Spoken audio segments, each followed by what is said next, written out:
잠언 필사 오늘은 14일차가 되겠습니다. 잠언이라는 것은 여호와 안에서 지혜로운 삶을 통해서 현세적, 현실에서 종말론적, 죽은 후에 모든 하나님이 예비해 놓으신 복을 누리기 원하는 사람들이 있는 부분이고요. 그 중에서도 1장부터 9장은 솔로몬이 15강화, 그러니까 인생을 처음 살아가는 사람들에게 이렇게 해야지만 하나님의 지혜를 받을 수 있다. 요것을 15단계로 나눠 놓은 부분인 것이죠. 그래서 8강화부터 저희가 좀 더 강조를 드렸었는데, 지혜제가 경계해야 할 첫 사례가 8강화에 나오고요. 그 다음에 이제 둘째 사례, 그리고 셋째 사례가 어제 진행이 되었습니다. 보증담보와 게으름이었죠. 오늘은 11강화로서 지혜제가 경계해야 할 넷째 사례, 불량자의 사례입니다. 불량자의 사례 보시죠. 6장 12절에 보시면 바로 제목이 나오죠. 불량하고 악한 자는, 이 불량하고 악한 자, 제가 항상 말씀드리지만 문단이 바뀔 때마다 첫 시작하는 그 문장은 주의해서 저희가 해석을 해야 된다라고 말씀을 드렸습니다. 불량하고 악한 자라는 것은 아담 벨리알 이시 아헨이라는 원어를 가지고 있고요. 이 원어는 이렇게 해석할 수가 있습니다. 아담 여러분 그 아시는 아담이 맞습니다.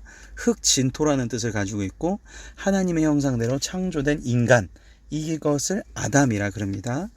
그 다음에 벨리알, 쓸모없이 사악한 사람, 이쉬라는 것은 특별한 존재, 특별한 사람, 아웬, 악, 재앙, 죄를 뜻합니다. 그러니까 아담, 벨리알, 이쉬, 아웬은 무슨 얘기냐면 특별한 사람도 한순간에 악한 자가 될 수 있다.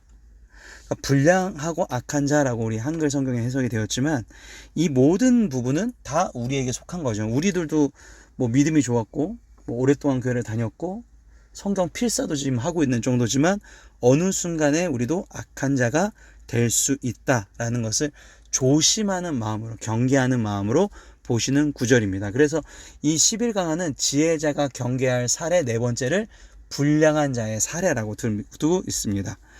이런 사람들은 구부러진 말을 하고 다닌대요.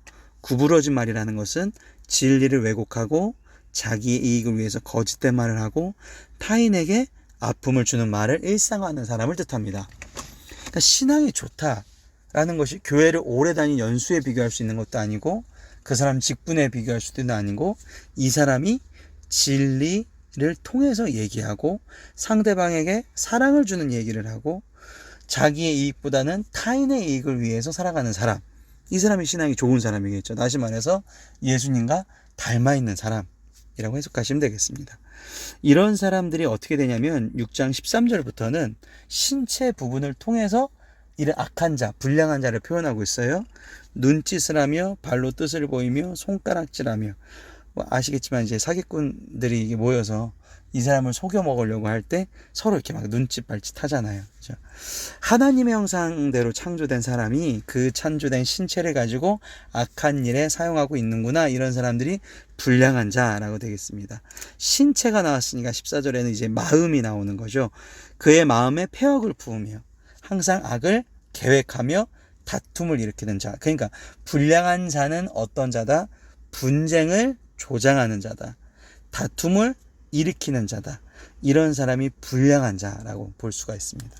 그러니까 우리가 아까도 원어로 보셨죠. 아담, 하나님의 형상대로 창조된 사람이 하나님의 형상대로 생활하지 않으면 불량한 자라고 보실 수가 있습니다. 15절, 그러므로 그의 재앙에 갑자기 내려 단장에 멸망하여 살릴 길이 없으리라. 16절, 여호와께서 미워하시는 것, 그의 마음에 싫어하는 것은 67가지이니. 그러니까 이제부터 16절 이후에는 뭐가 나오겠습니까? 여호와께서 싫어하시는 것 7가지가 나옵니다. 근데 왜 67이라고 표현이 되었냐면 마지막에 이제 보시면 알겠지만 19절에 6번째랑 7번째가 비슷해요. 그래서 67가지, 그러니까 즉 7가지라고 보시면 되겠습니다. 미워하시는 것 뭘까요? 17절부터 보시면 되겠네요. 뭐 제일 처음에 죄가 나오면요, 제일 처음에 나오는 건 항상 교만이라는 단어겠죠.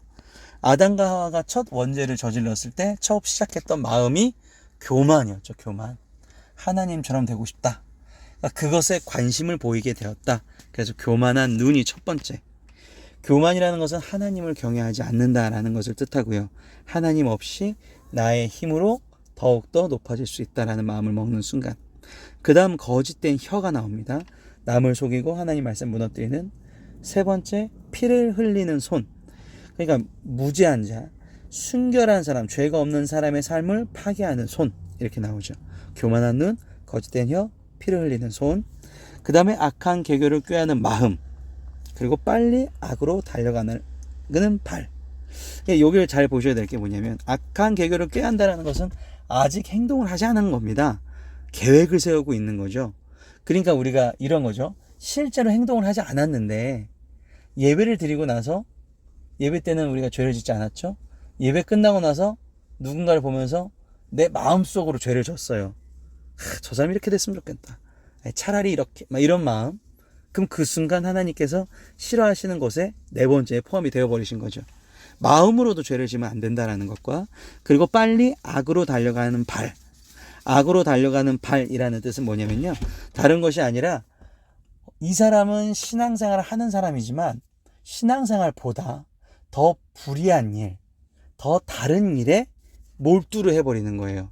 근데 이 사람은 그게 자기가 신앙생활을 오래 했기 때문에 맞는 줄 알고 하지만 그것이 악으로 달려가는 발이었던 거죠. 그러니까 악으로 달려간다는 것은 죄악을 짓는 일에 더욱더 힘을 쏟는다, 이렇게 보시면 되겠습니다.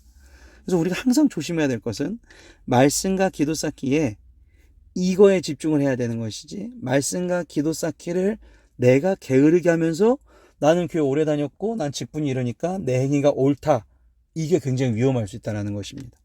항상 기본에 충실해야지만, 하나님과 먼저 닮아가려고 해야지만 올바른 신앙생활이 될 수 있습니다. 그래서 기도에서도 제일 처음 나오는 게 회개잖아요. 회개를 해야, 그리고 감사를 해야 내가 정말 간구할 게 뭔지 보이기 시작하는 것처럼, 마찬가지로 말씀과 기도 쌓기에 최선을 다하시는 여러분들이 되시기를 바랍니다. 19절은 거짓을 말하는 망령된 증인 및 형제 사이에는 이간한 자. 아까 제가 말씀드렸죠. 19절에 나온 두 개는 약간 비슷할 수 있다. 그러니까 거짓을 말하는 망령된 증인, 그러니까 위증을 한다는 거고요. 형제 사이, 즉 이웃들을 이간하는 자. 이 망령된 증인과 이간하는 자, 이런 사람들, 분열을 조장하는 사람, 요 6번째, 7번째까지 해서 하나님이, 여호와께서 싫어하시는 것이라고 표현이 되었습니다. 하나님은 하나님의 형상대로 우리를 창조하셨습니다. 하나님의 닮은 모습이 유지되기를 원하시죠. 그래서 우리에게 샘플링을 보여주신 게 바로 예수 그리스도가 되겠습니다. 예수님을 닮아가는 일주일, 또 오늘 하루가 되시기를 바랍니다. 센터교회 윤야 목사였습니다.